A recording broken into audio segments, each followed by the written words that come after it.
talking and you guys just interrupt me and ask questions. So I can demonstrate for you guys real quick how we use these tweezers.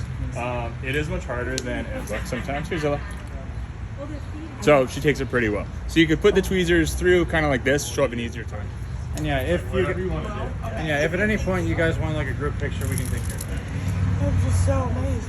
Alright, so this is Zilla here. Zilla is our female. She's about 12 years old. So for cassowaries, females are typically about 20 to 25% larger than their male counterparts. So she's much bigger. If we were to go over to our male, you would see the size difference pretty well. That's their only sexual dimorphism they have. So the thing that tells males and females apart is just size. So coloration's all the same. I didn't. Will you do it once more for me? I'll do it a couple more times. It doesn't get old. Afraid. The species have them as well, but obviously they make that lovely sound when they go up against the fence. Oh, you did a good job. I did a bad job. So southern cassowaries, they are found in a few different places: Indonesia, Papua New Guinea, and Queensland, Australia. Globally, they're considered a least concerned species, although in Australia, Queensland specifically, you can leave it there. She'll get it.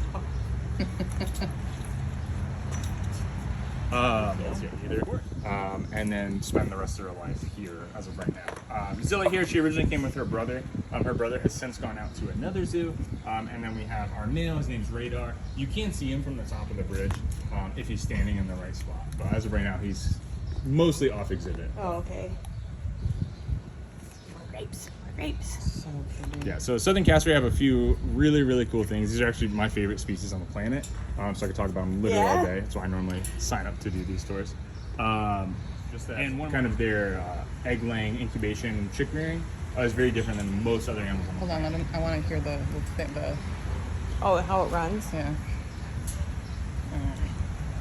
So the females, basically their only job when it comes to egg production is just that. It's egg production, and they're going to drop an egg in a nest. The male's going to do 100% of the incubation of the egg, and he's going to do 100% of the rearing as well. So females, Zilla here, would never have anything to do with any of those chicks if they were to have them here, which I think is pretty cool. The other cool thing about that is in the wild, what cassowaries do is the female will have this nice big large range, and then males are going to have a smaller range. And so the female will actually do her range, and she'll copulate with all of those males and then dump eggs in their nests. And then she's going to dump the eggs and leave them for them. Obviously, it's the opposite of most other animal species on the planet. So females, they just do their thing and then they're out of there. That's right. For the next male. Represent. So there is some anecdotal evidence too that suggests that there's a possibility that males will actually rear offspring that aren't even genetically theirs because of that copulation that happens. God bless them. Which again is really uncommon. Weird, yeah. Weird. In most animal relationships, you'll see infanticide if there's even a chance of it not being their offspring.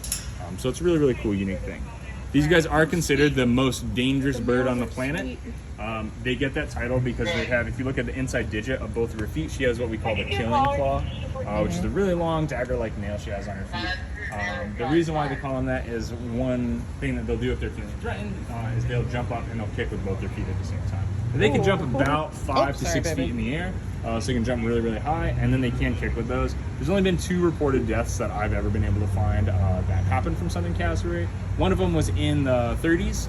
Basically, there was a teen that was running from one in the wild, and I guess this claw sliced the neck, and so he unfortunately died. I feel like I heard of that. The other one happened just recently. I think it was 2015 in Florida. Of course, it was in Florida. There was a gentleman that owned cassowary ended up being killed by one. I believe he was in his late 70s as well, so it's a very unique situation. I'm so sorry. Okay. Maybe here. Do you guys have any questions about southern cassowary? So cool. I just think they're so beautiful. So they're like dinosaurs. They are very dinosaur-like. So there are 2 other species of cassowary on the planet. There's the northern cassowary, and then the dwarf cassowary is the other species. Oh, I've heard of the dwarf. This is the only species we have here in the United States, in AZA zoos. Oh, okay.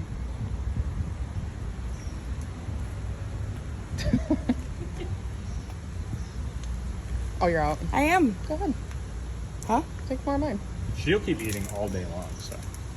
Well, we'll feed her until we run out of grapes.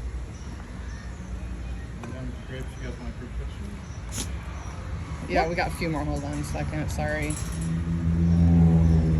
Come here, babe. You guys can chill.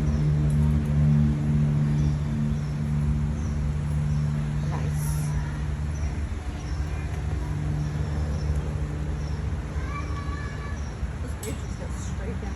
Yeah, and they can eat food as large as That's whole what I apples wanted, and is things that like that. some- They'll throw those back too, no problem.